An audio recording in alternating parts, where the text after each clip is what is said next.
ใครใครอุ้ยน้องน้ำเพชรพาน้ำเพชรออกมาเดินเล่นมั่งแต่ก็ต้องเอาเชือกคล้องไว้เขาเดินเร็วกลัวเขาไปกัดกับเพื่อนๆไปเดินเล่นทางไหนขึ้นไปได้เหรอนั่งอยู่นี่เหรอนั่งอยู่นี่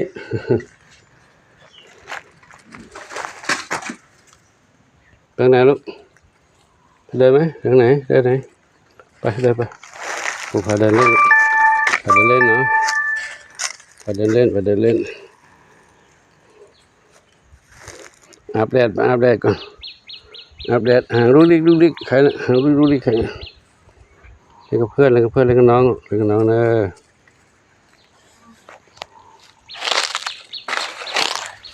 ไม่ไปในนั้น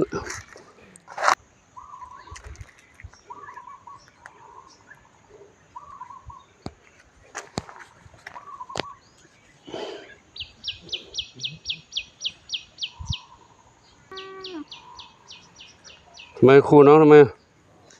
โอ้ครูน้องนี่ปล่อยไม่ได้นะนี่กัดน้องไม่ได้นะ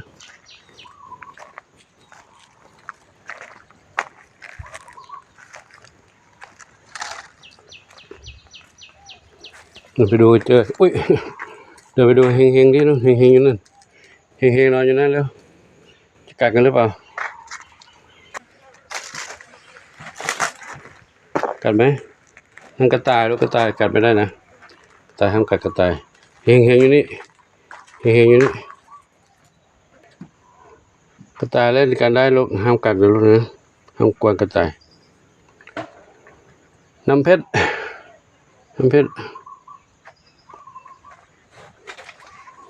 นี่เพื่อนนอนอยู่นี่กันเยอะๆนี่ลูกเพื่อนนอนตรงนี้กันนี่เพื่อนนอนอยู่นี่กัน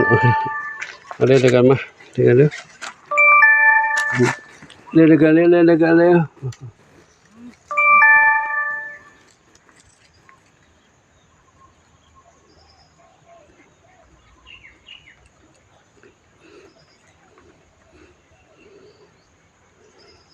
ไหนมองกันละไงสนใจน้องกระต่ายเหรอเฮงอยู่นี่อยู่นี่น้ำเพชรสนใจน้องกระต่ายน้ำเพชรสนใจน้องกระต่ายเหรอหันมองเฮงแล้วเข้าด้วยกันได้เปล่าเล่นด้วยกันได้ไหมลูกเล่นด้วยกันเนาะเล่นด้วยกันดีกว่า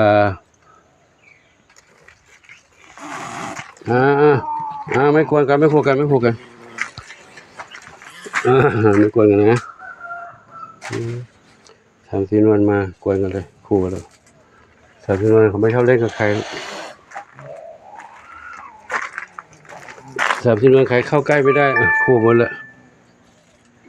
ะนอนที่นี่เด้อปากกล้วยร่มเย็นๆดูนะปากกล้วยร่มเย็นดีนะดำสนิทเข้าก็ได้ไหมลูกเข้า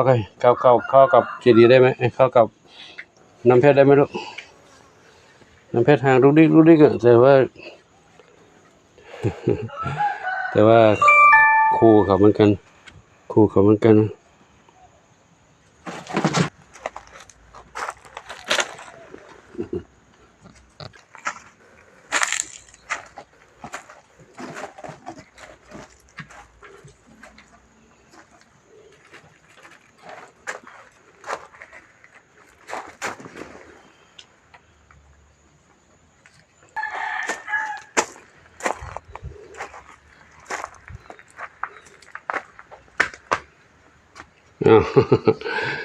เดี๋ยวมันจะพาปูมาอย่างนี้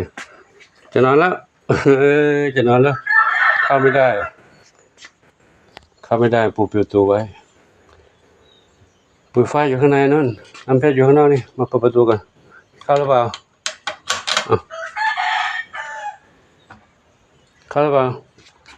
จะเข้าบ้านแล้ว เข้าก็ได้เข้าเสร็จอยู่ข้างนอกไม่ได้นอนไม่หลับไม่สบายใจมั้งจะกลับเข้ามาเล่นกับน้ำเพชรเล่นกับปุยฝ้ายแล้วเนาะอันนี้ก็ได้เอามาเป็นละปูแกะเชือกกันเนอะแกะเชือกออกแล้วอยู่ในนี้กับปุยฝ้ายแล้วปุยฝ้ายก็ไม่ออกแล้วปุยฝ้ายไม่ยอมออกไปปุยฝ้ายดีใจแล้วมีน้ำเพชรเข้ามาเล่นด้วยโอ้ยน้ำเพชรไปไหนมาปุยฝ้ายถาม ไปไหนมาอยากจะเล่นเลยเล่นด้วยกันอยู่นี่นะโอเคนอนอย่างนั้นแหละพ่อก็นอนแล้วพ่อไม่อยากไปไหนแล้วพ่อว่าข้างนอกร้อนอยู่ในนี้ดีกว่าสบายดีน้ำเพชรไปเดินมาแล้วกลับมาร้อนเลยครับก็ขอนำภาพบรรยากาศนี้ให้กับทุกท่านรับชมเนาะโอ้ยปิดไฟบางหลวงปู่บางหลวงปู่ไปเถอะหนูจะหลับแล้วทำตาปิบๆจะหลับแล้วไปเถอะโอเคเนอะหลับดีเรื่องเนอะหลับเลยนะเรื่องเนอะนั่นแหละเก็บละพอละนั่นแหละไม่มีภาพพอกันเรื่องปู่มาปู่ทำงานแล้วนะไม่กวนละไม่กวนแล้วนะไม่กวนแล้วนอนหลับเลยจินตลานวรัตน์นอนตรงนี้ไม่สนใจเลยจินตลานวรัตน์ใครร้องเงี้ยวๆไหนร้องอยู่ข้างนอกอยากเข้ามาด้วยเหรออยากเข้ามาด้วยบุญส่งอยู่ข้างนอกร้องอ้อนหลวงปู่อยากให้หลวงปู่เล่นด้วยเหรอหลวงปู่อยู่ข้างในบ้านนี่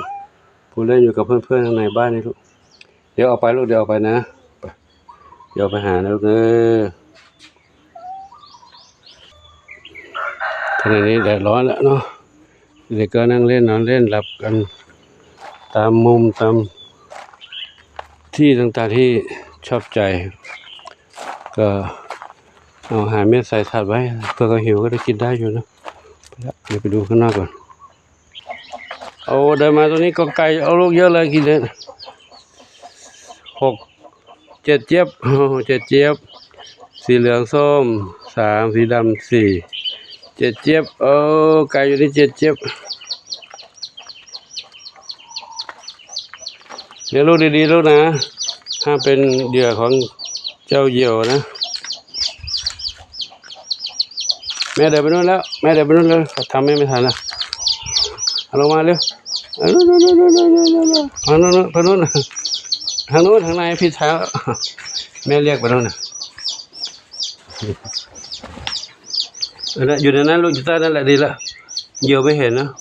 อยู่ข้างนอกเหยี่ยวเห็นนะเหยี่ยวกินแล้วไปเลยเข้าไปตามแม่ฟังเสียงแม่เรียกเลยกุ๊กไปเลยเข้าไปแต่นี่ก็รกเนี่ยมีใครช่วยเก็บกวาดโอ้ใบไม้ปลิวเข้าไปในนี้เต็มเลยเป็นอยู่ของเจ้างูพิษได้นะเนี่ยมีงูพิษงูเหลือมงูใหญ่ตัวนี้ได้นะแต่ถุนสลาอยู่คนเดียวเนาะเราจะจ้างทุกช่วยจ้างมาช่วยทำนะเดี๋ยวเราหาปัจจัยก่อนมีปัจจัยต้องหาหลายอย่างทำหลายอย่างแต่ไม่มีปัจจัยพอก็การเลี้ยงลูกดีๆนะโรครุงรังหญ้าโรคใบไม้โรคขยะก็โรคจะเผาขยะเนี่ยรอเตาเผาขยะยังไม่ได้เลยกับขอโมทนาสาธุบุญใดๆที่ทุกท่านปรารถนาขอจงสำเร็จสมปรารถนาทุกประการเถิดสาธุอายุวโนสุขังพลังใครนอนอยู่นี่สบายใจนี่หนุ่มหล่อดำขาวใครเดินมานั่นอีกซับสวีแต่ไม่เหมียวนี่ดีนะลูกไก่เจี๊ยบกับไม่กวนลูกเจี๊ยบเลยไม่กวนลูกเจี๊ยบเหมียวชุดนี้เหมียววาดเก่าดี